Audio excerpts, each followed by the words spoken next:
Hello and welcome back. I'm Hamza Al-Khatib, and in today's video I'll tell you more about iPads. iPads are great devices, but in order to get the most of your iPad, you need to know about some hidden features in the iPad.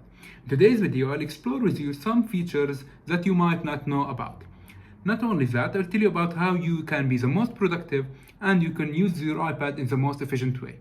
The iPad I have for today is the iPad Pro, but the features I want to explore with you today should work with most iPads.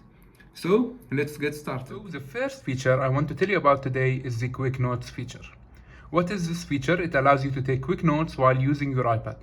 Let's say I have here my lecture open or I am solving questions, but I encountered a really important part that I want to take a note of. Just by swiping with my finger from the bottom right corner, I will open a quick note. So what is a quick note? It allows you to take down a quick note and it will get saved right into your notes application. It is the same notes application that you use for iPad. It is Apple's native one. So let's say I want to write down or I want to just draw real quick. I'm a drawer, as you can see, a really good one. And just like that, I can press on done. And now when I open my notes application, I will find it in the quick notes section, the last one it will be. This way, I've taken a note without opening the notes application and I can use it real quick.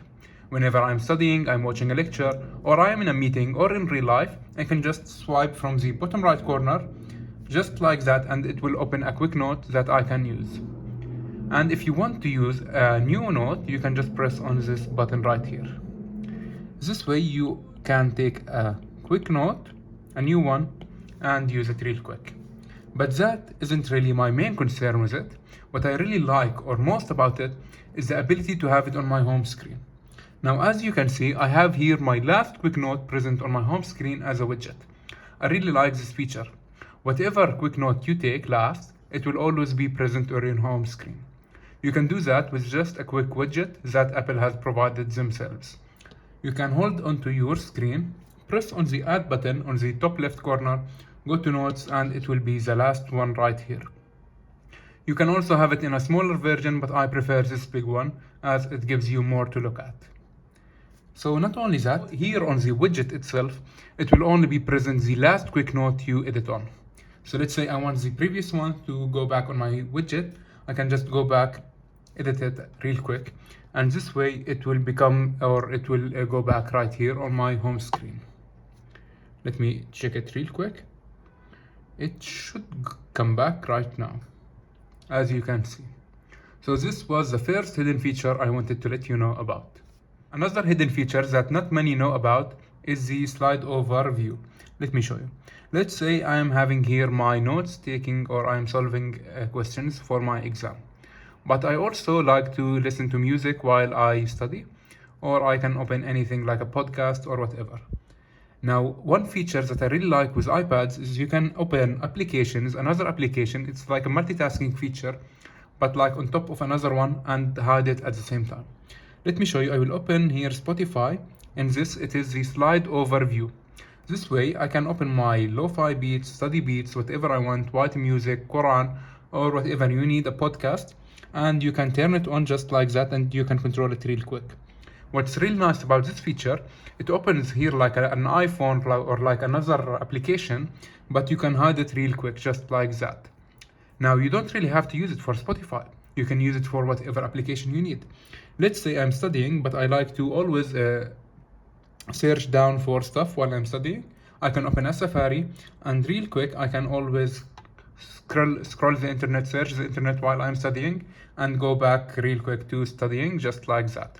It's a really nice feature that I use lots, and you can use it for your own benefit and customize it to your own. So the next feature I want to tell you about today, let's say you are writing some stuff. Hello everyone, I am Hamza Al-Khatib. And you make a mistake or you want to edit some stuff while you are here. Typing or trying to get the cursor where you want it with your finger isn't really ideal, as you can see.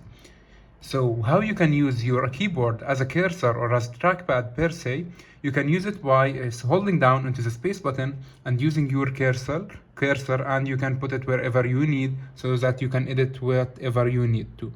This feature I really use lots. You will think it is not really important, but once you start using it, there is no going back. It is so easy to use and so much better than having to put the cursor with your finger, as it is not really comfortable to use.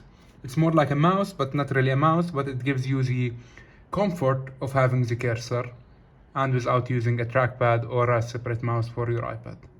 So the last feature I want to tell you about today, I really like to keep my Safari tab organized. So whenever I have multiple of different websites open, I like to close them. But having to close each one just like that isn't really comfortable. So you can go to the one that you are using right now. Let's say it is this one. I can hold onto it and close all other tabs. This way I can get off 100 different tabs if I had open and just leave the one that I am using right here. So this was it. Thank you so much for watching. I really appreciate if you subscribe, and I will see you in the next one.